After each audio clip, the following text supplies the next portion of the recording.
Boa tarde, amados. Boa tarde, igreja eleita e predestinada, nação santa, povo de propriedade exclusiva do nosso Deus. Hoje é feriado, né? Feriado de São João, e estou aqui novamente para, né, a nossa conversa diária. E hoje vamos falar sobre os assuntos, né, que estavam ocultos, né? O Senhor fala, né, que tinha muita coisa para falar, mas difícil de entender. Também ele mesmo fala, né, fala aos discípulos que também tinha muitas coisas para dizer, mas eles não iam suportar. É a graça de Deus, né, que foi ocultada, né, que Jesus Cristo também fala que os profetas almejavam, né, ter esse direito que hoje a igreja vive em graça, né, tá tendo, conhecendo os poderes desse mundo vindouro que já chegou. E vamos falar sobre a graça de Deus, sobre os assuntos bíblicos para essa igreja que está sedenta, né, de um alimento sólido, um alimento que dá sustância, que dá segurança. Esquecer essa palha seca, esse leitinho espiritual. Vamos nos alimentarmos de coisas constantes, né?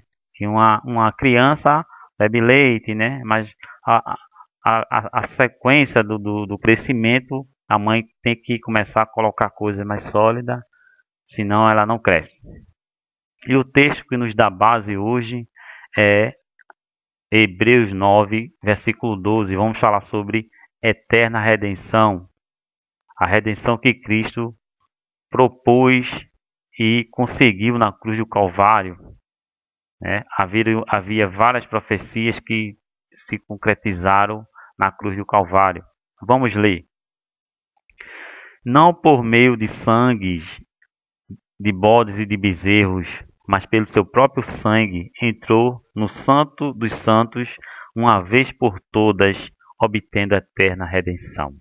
Ou seja, na cruz do Calvário, Cristo teve eterna redenção. Ele obteve essa redenção para sempre, amado. Não se repete mais. Aquele sacrifício ele não se repete mais. Ele obteve. A igreja, na maioria das vezes, ela tem que entender o seguinte, é que tem que confessar, amado. Né?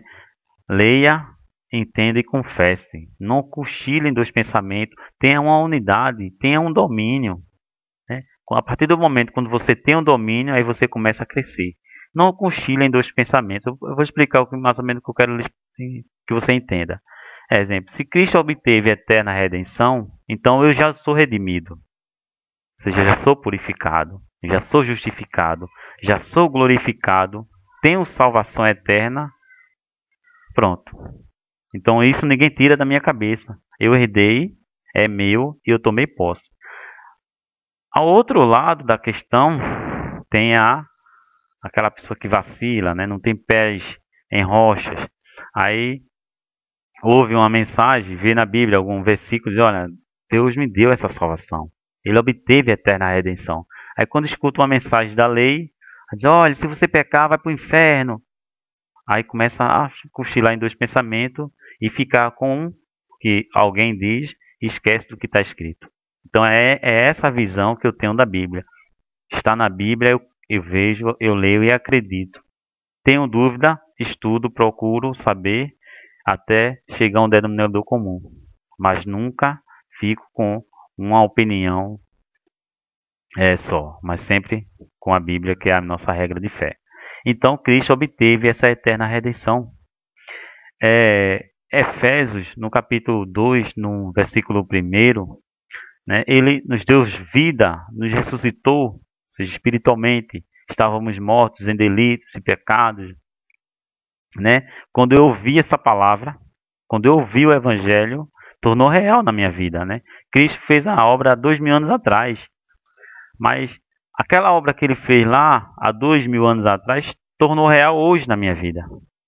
Eu ouvindo o Evangelho, alguém pregou, ouvi alguma mensagem numa rádio, numa TV, sei lá, num folheto qualquer, mas tornou real na minha vida.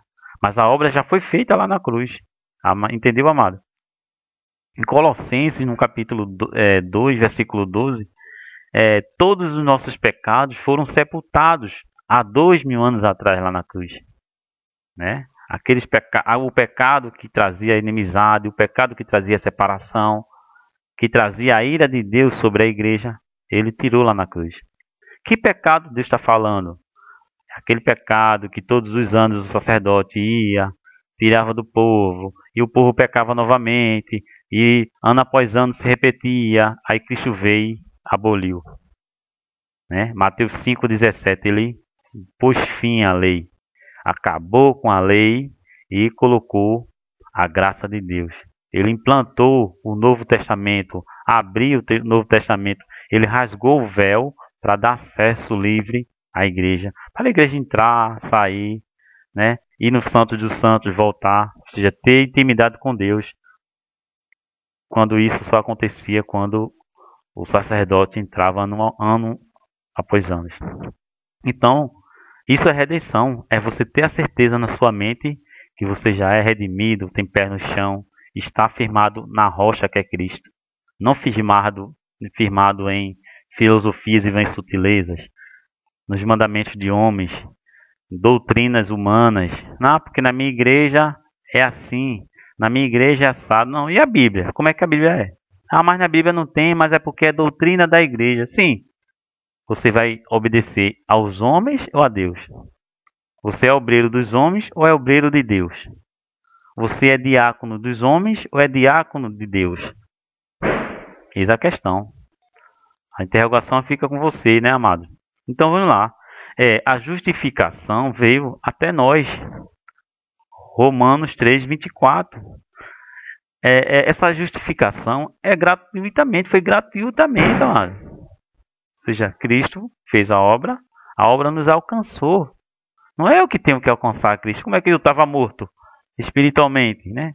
Romanos 3:10 fala: todos morreram, uns fizeram inúteis, ninguém faz o bem, não há ninguém sequer.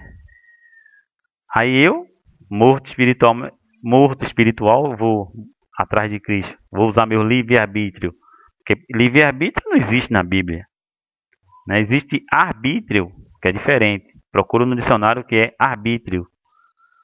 É um direito que todo cristão tem de escolha, ou seja, escolher o que é certo já estabelecido e o que é errado também já estabelecido. Isso é desobediência. Tem nada a ver com livre-arbítrio.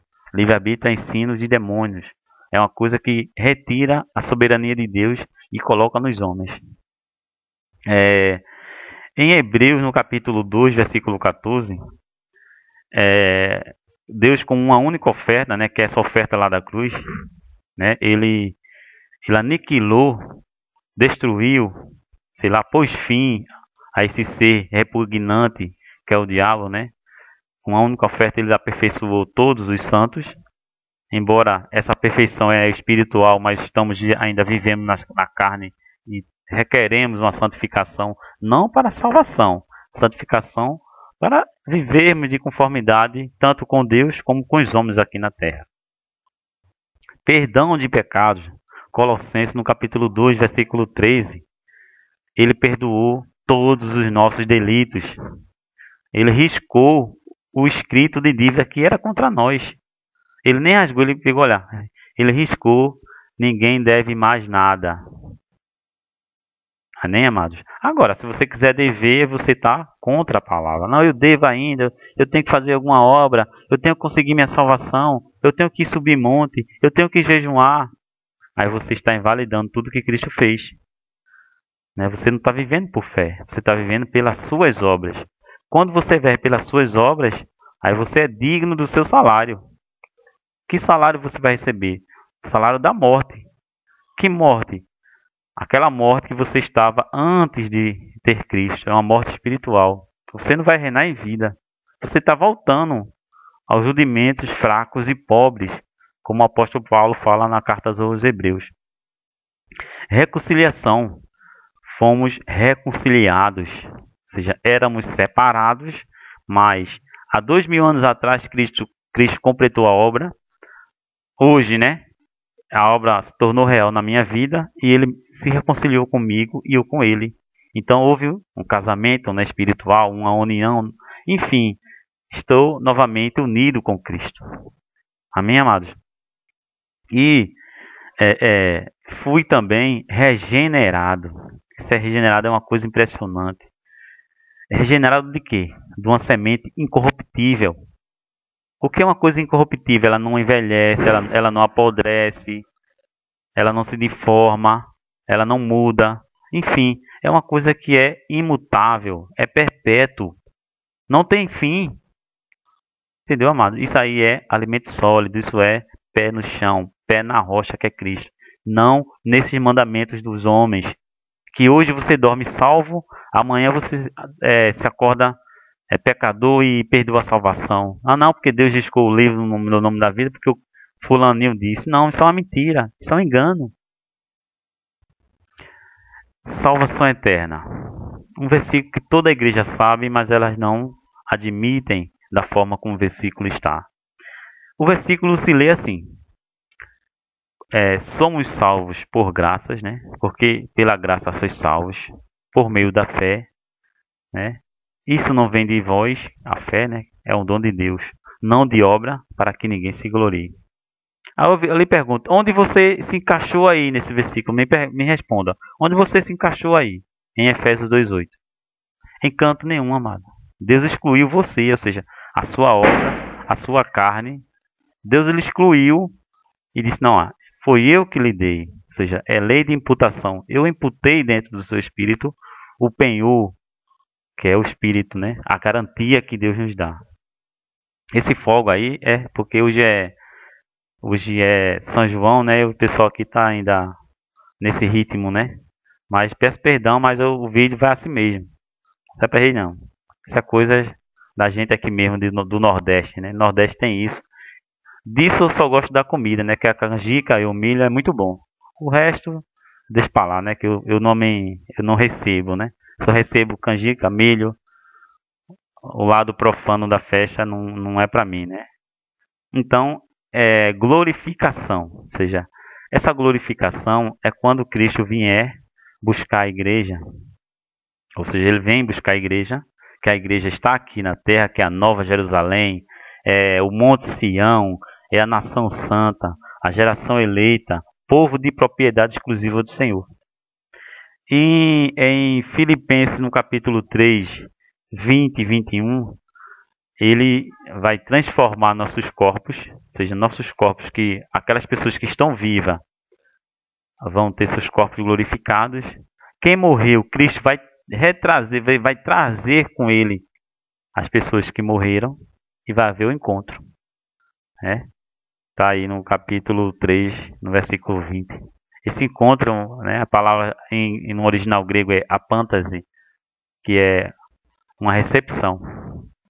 E por fim, amados, a essa conversa que a gente temos aqui, vamos para Romanos. Romanos eu vou ler, né? Vamos ler Romanos no capítulo. Romanos é o seguinte: Paulo fala aqui a esses irmãos de Roma que não há condenação que nos separe desse amor. Aí você pergunta, mas Cláudio, mas não tem pecado contra o Espírito Santo? Sim. Que pecado você vai ver? Filho de Deus blasfema contra o Espírito Santo? Você aí, amado, blasfemaria contra o Espírito Santo?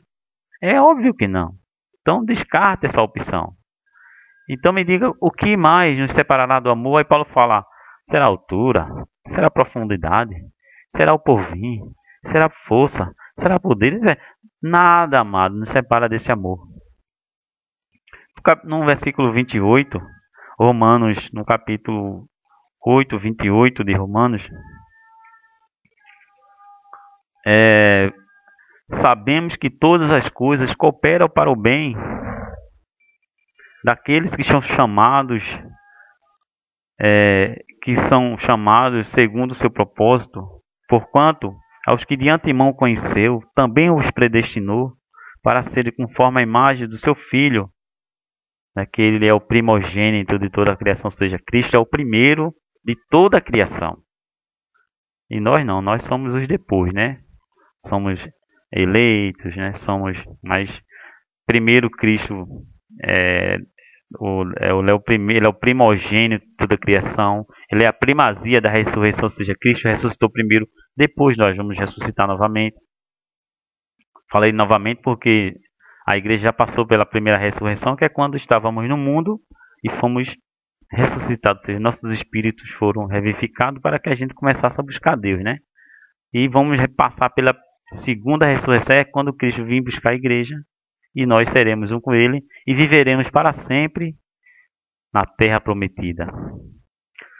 Então, amados, ficamos por aqui. Obrigado por essa conversa, que hoje, feriado, ainda vou aproveitar alguns minutos, né, desse dia que é bem gostoso, porque a comida já está ali preparada, ali uma coisinha bem gostosa para comer.